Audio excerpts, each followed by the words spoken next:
행복지킴이 선영입니다. 오늘은 어젯밤 11시 우리 시각으로 파월 의장이 잭슨홀 미팅에서 발언한 내용들 한번 정리해 보도록 하겠습니다. 이 내용들을 바탕으로 해서 어떤 방향으로 투자를 해야 될지도 정리 한번 해보도록 하겠습니다. 구독과 좋아요는 저에게 힘이 됩니다. 구독, 좋아요, 홍보 알람 부탁드립니다. 어젯밤 11시 우리 시각으로 파월이 의장께서 잭슨홀 미팅에서 발언을 했습니다. 근데 생각보다 예상이 셌고요. 그 영향으로 뉴욕 증시가 3%에서 4% 정도 빠졌습니다. 그래서 그 내용들을 한번 볼게요. 잭슨홀 미팅이 뭐냐 하면 미국 캔자스시티 연방준비은행이 매년 8월에 여는 경제정책 컨퍼런스라고 보시면 됩니다. 1978년에 시작이 됐고요. 와이오밍 주에 있는 잭슨이라는 도시의 홀에서 이루어진다고 해서 잭슨홀 미팅이라고 부르고요. 미국 연방준비은행 총재 그리고 경제학자 그리고 외국의 중앙은행 총재들이 모여서 경제정책 관련 인사들이 현안에 대해서 토론하고 진단하는 자리다. 그렇게 보시면 됩니다. 그래서 경제에서 한 수장들 그리고 들이 모여서 이제 경제 현안을 토론하는 자리다. 근데 이제 이 잭슨홀 미팅 같은 경우에는 전 세계 시장의 파급력이 굉장합니다. 제일 일례로 2005년 당시에 인도 중앙은행 총재 라구람 라잔이 글로벌 금융위기에 올 거다라고 언급을 했죠. 그래서 2008년도에 금융위기가 현실화된 적이 있습니다. 그래서 좀 더 힘의 무게가 실린다고 보시면 되고, 잭슨홀 미팅은 이제 주제를 어떻게 정하냐면 그 해의 경제 현안에 대해서 주제를 정하는데 경제와 정책에 대한 제약 조건 재평가라는 게 올해 주제였습니다. 그래서 여기에 이제 이 주제에 대해서 각국 중앙은행들이 어떤 정책적인 방향으로 접근할지 논의도 하고 세계 동화 정책의 기조가 어떻게 될지를 확인하는 자리다라고 보시면 되죠. 그래서 잭슨홀 미팅은 주식을 하시거나 부동산을 하시거나 코인을 하시거나 이런 분들에게 중요한 하나의 영향력을 주는 하나의 미팅이다 라고 보시면 되죠. 그래서 이거를 바탕으로 해서 앞으로 어떻게 할 건지를 정하시는 중요한 포인트가 되는 미팅이다 라고 보시면 되죠. 파월 의장께서 이제 발언을 하셨어요. 여기서. 그런데 이제 시간은 8분, 페이지 분량은 6페이지로 역대 연준 의장 중에 연설이 가장 짧았다고 합니다. 그만큼 단호하고 명료했다라고 볼 수가 있죠. 단호하고 명료한 핵심들만 얘기를 했기 때문에 이제 연설 시간이 짧았다고 보시면 되고요. 뭐라고 했냐면 물가 안정이 중요하다. 왜냐면 연준은 물가를 잡거나 아니면 고용이 안정되는 걸 원하잖아요. 근데 지금 물가가 6월 달에는 소비자 물가 지수가 9.1이었고요. 그리고 7월에는 8.5였습니다. 물론 낮아지긴 했지만 연준이 인플레이션 목표치를 2%로 잡고 있잖아요. 거기에는 한참 못 미친다라고 보는 거죠. 그래서 물가 안정을 위해서 고통을 감내해야 된다. 왜냐하면 물가를 잡기 위해서 금리를 인상을 하면 경제가 침체되거나 둔화될 확률이 높기 때문에 그래서 노동시장 환경이 별로 좋지 않은 영향이 갈 수도 있는데 물가 안정 없이는 모두에게 이익이 될 수 있는 노동시장 환경을 조성하기는 어렵다라고 보는 거죠. 그래서 물가 안정을 회복하지 못하면 더 큰 고통을 겪게 될 수도 있다. 그래서 뭐 어떤 걸 선택을 하면 어떤 거에 대한 기회비용이 있듯이 물가를 먼저 잡아야 된다. 그렇게 얘기를 했습니다. 그래서 인플레이션 목표치를 2%로 잡고요. 그리고 고강도 긴축 통화 정책이 필요하다라고 강하게 발언했습니다. 그리고 금리 인상을 한다고 해서 물가가 바로 잡힐지 안 잡힐지 모르겠지만 인플레이션을 해서 2%까지는 안정화시킬 거다.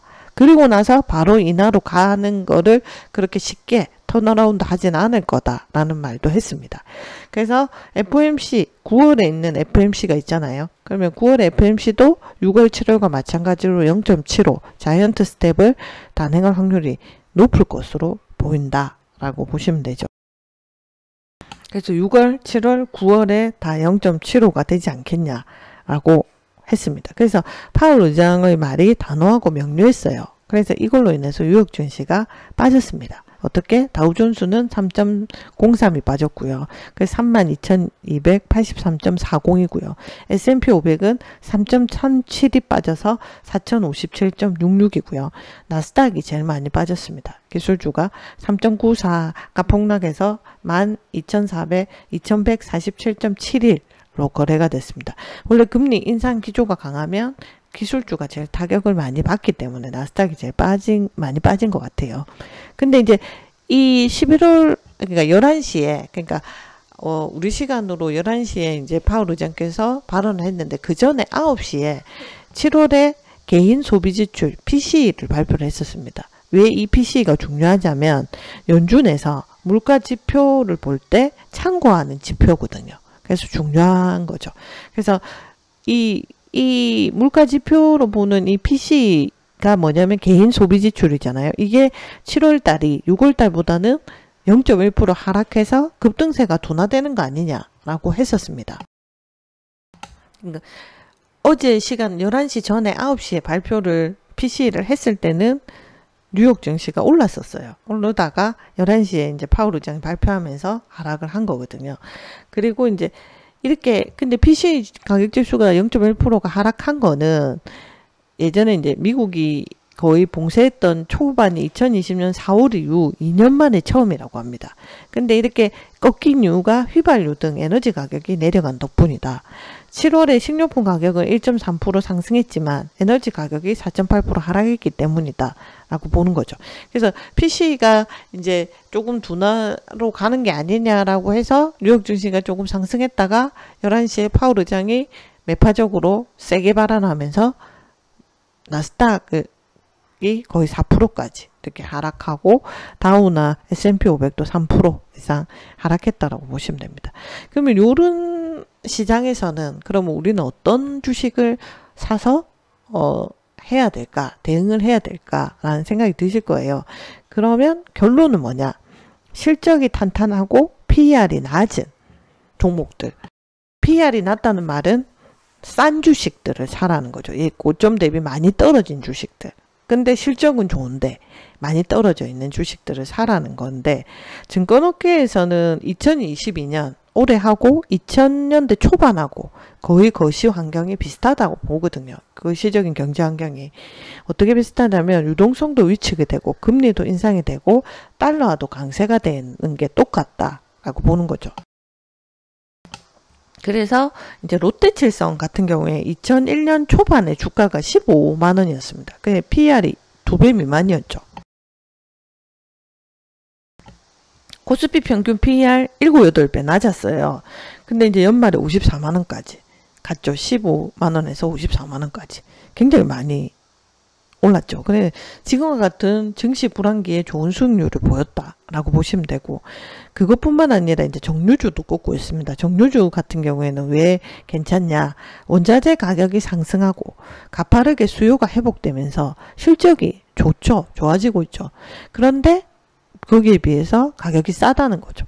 그래서 S-오일 같은 경우에는 영업이익 컨센서스가 4조 5,198억 원입니다. 그 1개월 전에 4조 4,392억 원, 3개월 전에 3조 2,551억 원보다 크게 많이 늘었다라고 보시면 되고 예상치는 높아지고 있고 S-오일 올해 PER 예상치가 3.97배로 현재 코스피 PER 10배보다 한참 낮다라고 보시면 됩니다. 그래서 실적은 지금 S-오일 같은 경우에 영업이익이 점점 증가하는데 PER이 코스피 PER 10배보다 한참 낮기 때문에 사도 되지 않겠나라고 정유주를 증권업계에서는 꼽고 있고요. 그리고 GS 같은 경우에도 지금 PER 예상치가 1.85배로 낮다. 그래서 GS도 괜찮을 것 같다라고 보는 거죠. 그 외에도 이제 철강주 같은 경우에도 동국제강이나 대한제강 같이 이런 철강주 같은 경우에도 1.98, 2.22배 수준이라서 실적에 비해서 굉장히 PER이 낮게 측정되고 있다. 그래서 이제 증권사에서 말하고 싶은 거는 2000년대 초반 때하고 거시 경제 환경이 비슷하기 때문에 그때를 과거 데이터를 통계로 봤을 때 지금은 실적은 탄탄한데 PER이 낮은 그 종목들을 사는 게 좋을 것 같다. 정유주나 철강주 그리고 롯데칠성 같은 요런 음료 관련된 주식들, 식음료 관련된 주식들을 사는 게 좋을 것 같다라고 했습니다. 근데 이 롯데칠성은 이제 예로 든 거고, 이 요점은 실적은 단단한데 PER이 낮은 주식 위주로 사서 대응하면 괜찮을 것 같다라는 겁니다. 오늘은 어제 우리나라 시간으로 11시에 파월 의장이 잭슨 홀 미팅에서 한 내용들 한번 정리해 봤고요. 그리고 그 내용들을 바탕으로 앞으로 어떻게 주식을 투자해야 되는지 정리해 봤습니다.